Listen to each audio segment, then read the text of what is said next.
September 30th, 2025. This is a tour of the sensory garden part of our landscaping. We just planted this last weekend a bunch of tulips in between these other plants that we have here that we planted this spring.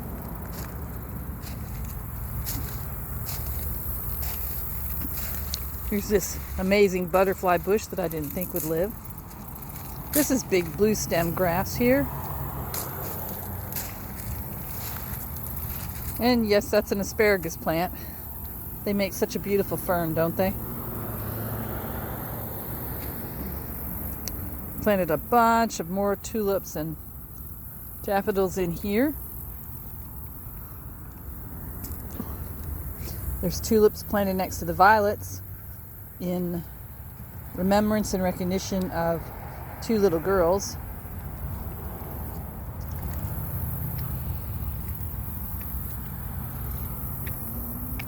There's some more violets and some thyme. I don't see the goldfish today.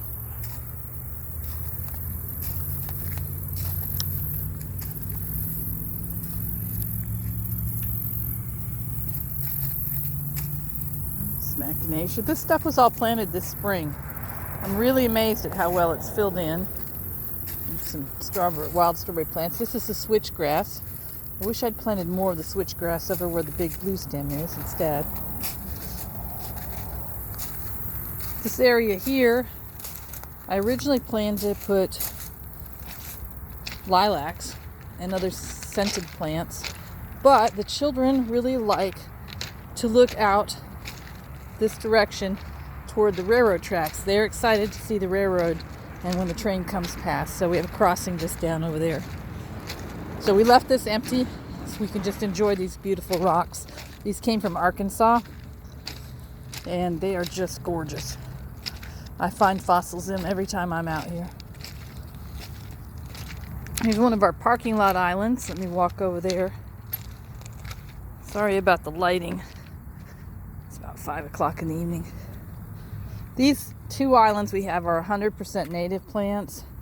This is the purple poppy mallow, verbena. There's a butterfly weed. It's one of the milkweeds. Need to catch those seeds. Here's one of my favorite liatris, otherwise known as let's see, prairie shooting star. There's a few weeds in here I need to get after. I need to bring something over here to catch these seeds too. The other planting in the other parking lot island is very similar. Same mix of 3 plants and just different arrangement of the spacing. This area here next to the playground, we had some lilacs donated, so we've got those in there as anchor plants, so they look pretty puny right now. And then we planted the other native plants here. We need to re-top off our mulch. Our soaker hose is showing. There's some thyme. Man, the grasshoppers have been bad. More strawberry plants. Those are native strawberry plants, not domestic, so they won't need as much work as the domestic ones would. We've had different plants in that little planter. I really struggle with that planter. It does not want to do well. So here's the verbena. Got butterflies on it every time I'm here. These two parking lot islands, the plants spread out about 4 feet past the curbs last summer. Just the watering and all the conditions were just right for them. There are a lot of seeds here. Look at this sculptural, architectural, crazy plant. It was just so beautiful.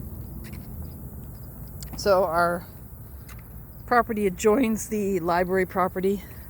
They had trees over there where those fence posts are, but they're $45,000 worth of landscaping died because it didn't get watered. You know, my elderberry's looking a little thin. Those grasshoppers are making a big chomp out of all our plants. Little birdies really did enjoy the berries though when they came on. Not sure that plant should have been here, but I planted it there.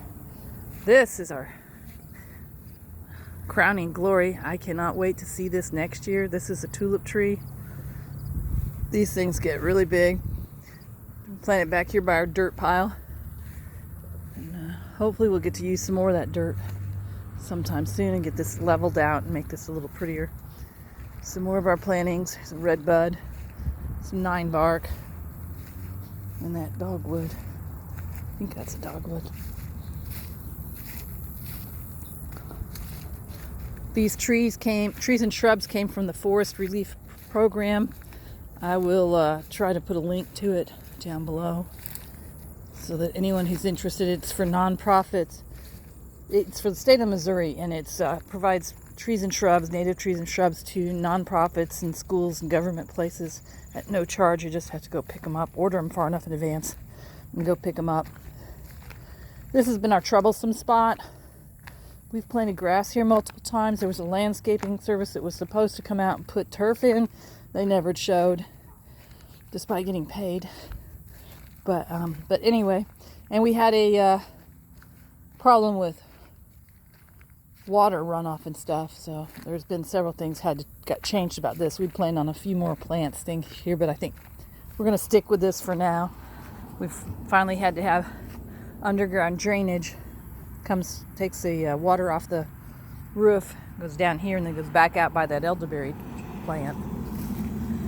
And then we've got our 3 more trees and shrubs down here. This is the kind of the tail end of the 7 Blessings garden. We called it 7 Blessings because we divided it into 7 sections so that it would be easier for us to keep track of, and possibly we'd hoped that we could have individuals or groups adopt each section and be responsible for caretaking. That really didn't metabolize, but it still worked out. There's meaning to each section. We got that on our Facebook page, our plan on that. So we're hoping that maybe we'll be able to get this fall some crocus bulbs, maybe some little snowdrops, and some daffodils in on either side here, the drive-in area. First thing people see when they come in right now is these big bluestem grasses that are getting wild and out of the way, and our butterfly bush.